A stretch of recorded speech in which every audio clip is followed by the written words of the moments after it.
Buenas hermanos, que é Roberto Simões, site Eu Contemporâneo. Hoje a gente vai continuar na parte de entrevistas, trocando uma ideia sobre uma entrevista no qual vocês já ouviram aí em podcast, é o Beto Fala. É uma entrevista no qual eu dei lá na PUC em São Paulo, no meu curso Meditação e Religião, acho que foi em 2018, para alunos de Química, que estavam fazendo uma inter-relação entre Química e o Yoga, enfim. E eles vão me entrevistar para falar sobre a meditação e, claro, o yoga adentro também. Um dos assuntos que a gente entra ali, não há assunto, mas é logo no iníciozinho, quando a gente está trocando ideia, é sobre a química e o yoga, que é muito fácil identificar ali a influência da nova era no discurso dos novos yogis, né, os yogis modernos, quando eles falam de radiestesia, átomos, energia, essa inter-relação que se tenta fazer entre a ciência e não conhecimento, né, mas a ciência como área acadêmica, né, no caso a química, para tentar explicar a questão sutil do yoga, ou os reflexos da fisiologia sutil do yoga. O quão difícil isso é a hora que eu falo para ele, mas cara, isso aí não é ciência, né? Não significa em verdade que é mentira, mas que pelos instrumentos da ciência, cara, não tem como você trocar ideia sobre esse campo, né? Não dá para explicar a espiritualidade do yoga por meio da ciência. A ciência, ela é muito rala, muito superficial para adentrar em chakra, kundalini, prana, né? Nadis. O segundo assunto é especificamente a meditação, né? Vão me perguntar o que é a meditação, pergunta clássica, né? Como se estivesse com um caderninho esperando para dar algum tipo de explicação sobre isso. Importante dois assuntos que eu adentro sobre essa pergunta. Primeiro, não confundir técnica meditativa da meditação propriamente dita, a meditação como método. Aí o yoga entra. Quando eu falo que yoga é meditação, é quando eu entendo yoga e meditação como método, como escola, como linhagem, como tradição, como filosofia. E aí, a técnica meditativa e as técnicas do yoga adentram a um campo muito maior a sua metodologia, a sua escola. Por isso que existem yogas, meditações. E quando eu falo isso, não são técnicas.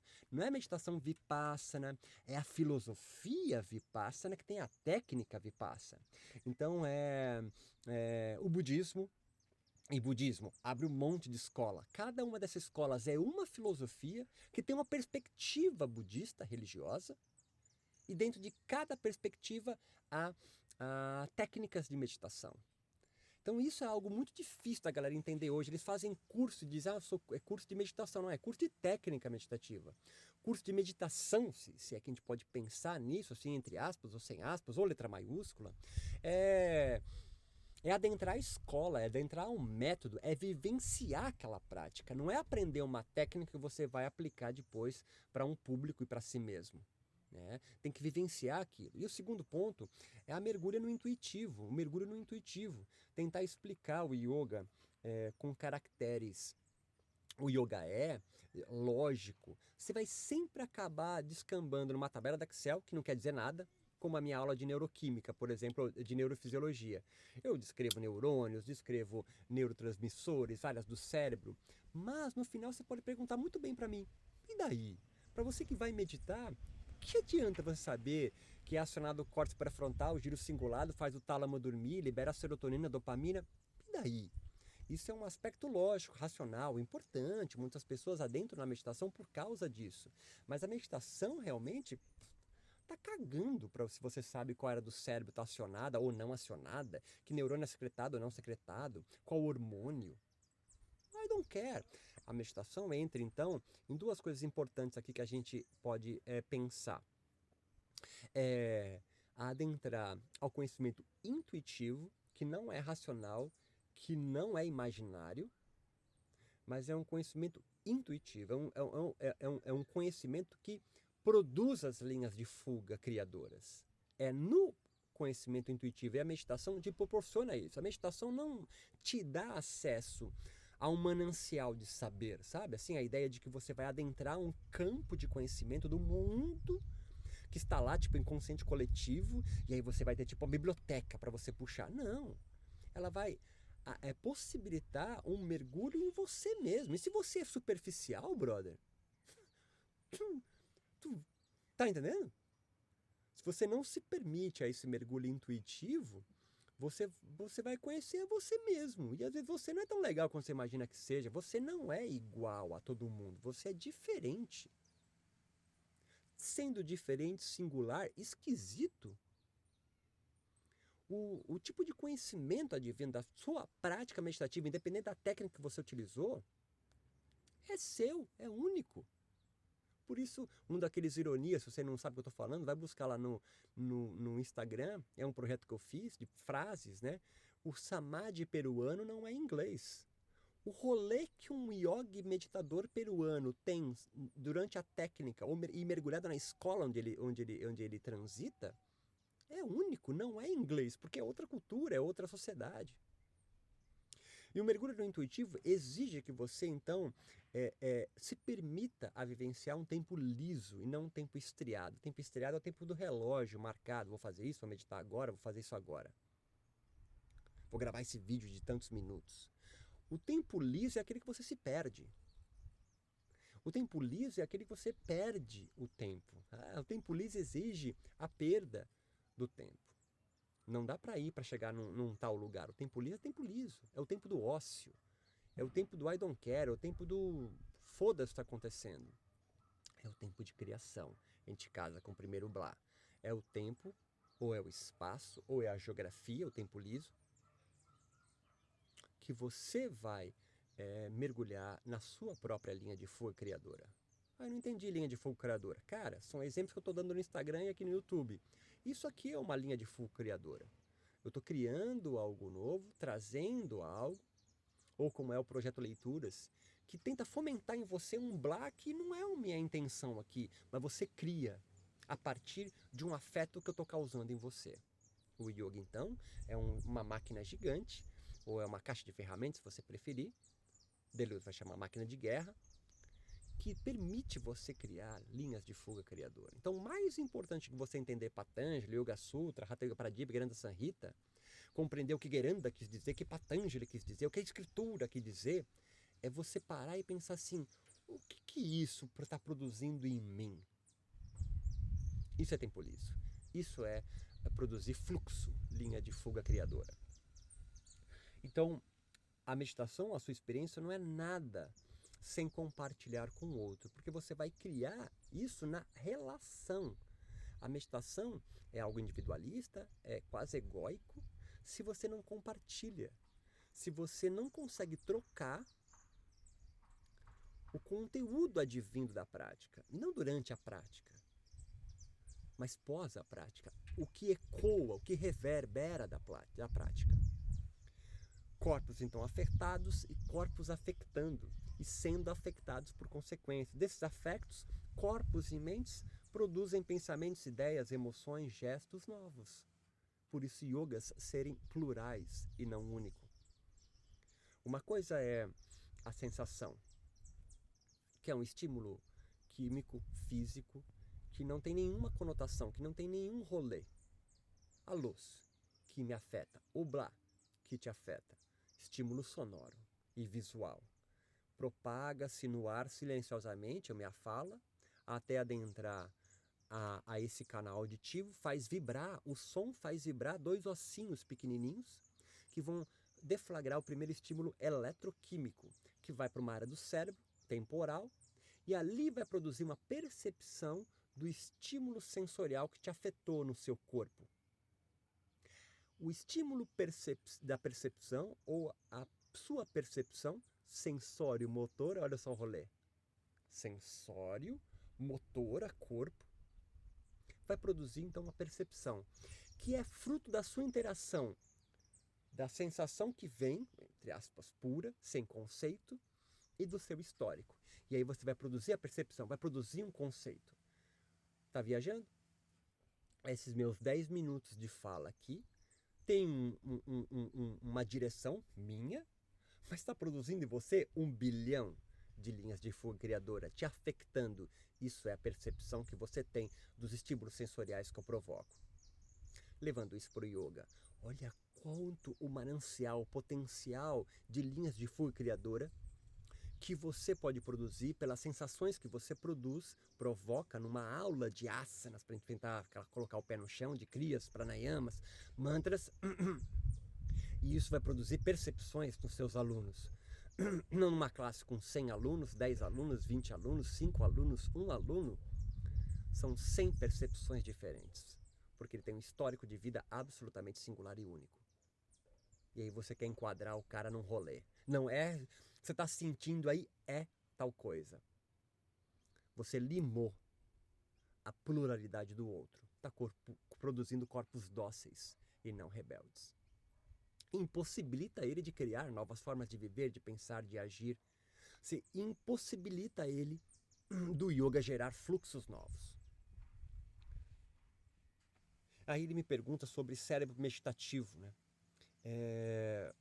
Se eu pegar freiras franciscanas, católicas, portanto, uma máquina de ressonância magnética, e olho o cérebro delas funcionando, áreas do cérebro, neurônios, blá blá blá blá blá blá blá, hormônios, e coloco monges budistas tibetanos meditando numa máquina de ressonância magnética, comparo o cérebro dos dois.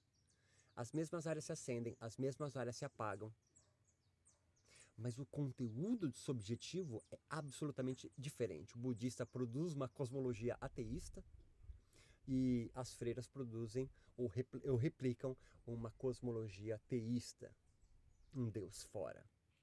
Então entenda que a experiência pode ser única, pode ser compartilhada, né, as repercussões, mas a experiência em si ela é única e singular. É como você tentar explicar o gosto da maçã. Já falei isso diversas vezes aqui. Você pode colocar a composição química da maçã aqui na lousa e eu só vou entender o que é a maçã comendo. Estímulo físico, entrando em contato com o meu corpo, e aí eu vou gestar uma percepção da maçã e ela é única minha. Ah, mas como que a gente então diz que ela é vermelha, é docinha e parece com pera e é molhadinha? Por convenção de linguagem. Só para a gente conseguir trocar ideia. Mas na realidade, ou na relação entre a realidade e a idealidade, eu produzo algo único, meu.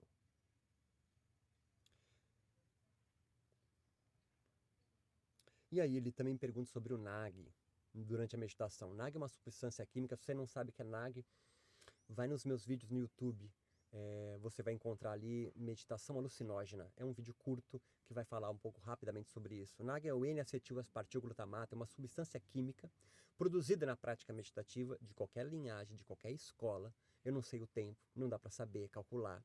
Que ele é altamente alucinógeno. Ela é análogo à ketamina, que é um potente anestésico animal, põe cavalo para dormir, mas ele é alucinógeno. Toda prática meditativa produz nag.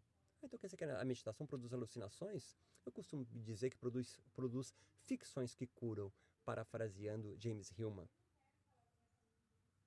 É algo então anormal? Sim, porque a anormalidade é a idealidade, ela só existe na cabeça de algumas pessoas, que quer massificar uma forma única de viver, como ser o bem supremo, as virtudes, a virtude, ou o que é que seja.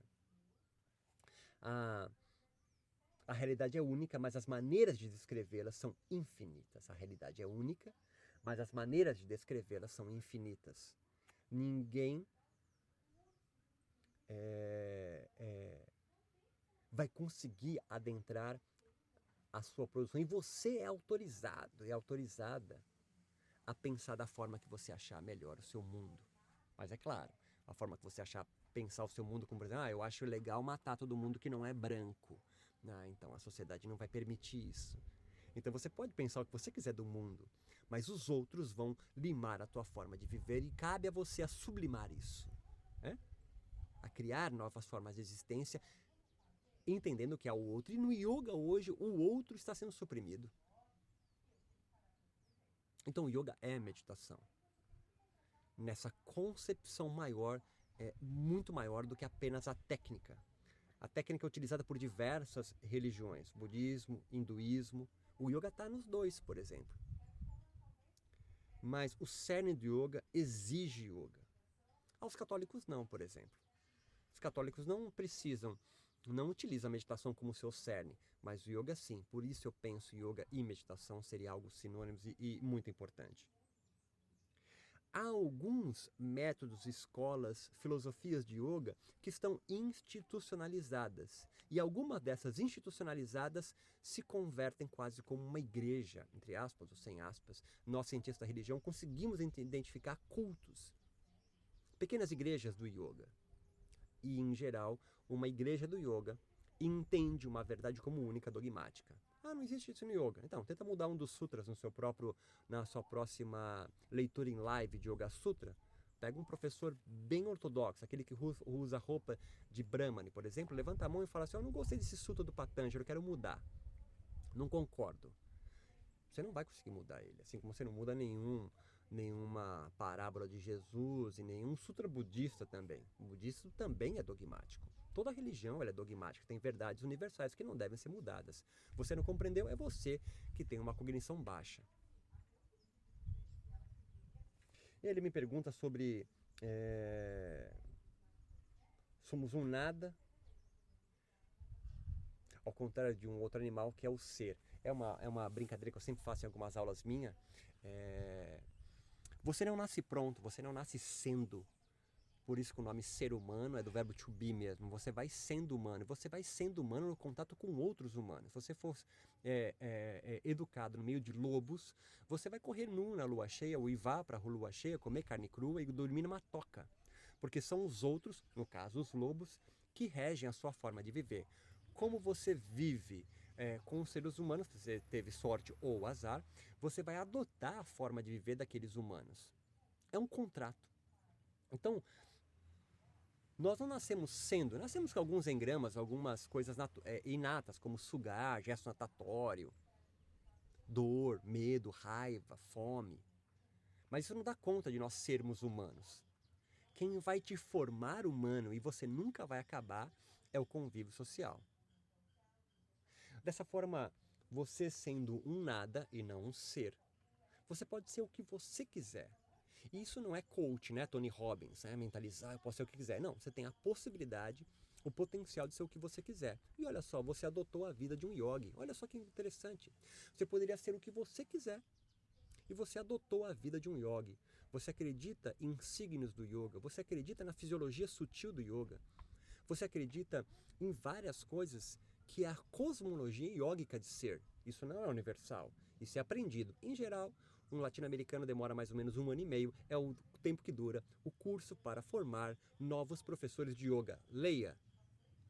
Um curso que forma novas pessoas no mundo a pensar sobre yoga como aquele professor, aquela escola, tradição, linhagem, pensa o yoga e você acaba sendo um replicante de Vivekananda, Yogananda, Shivananda, Kuvalayananda.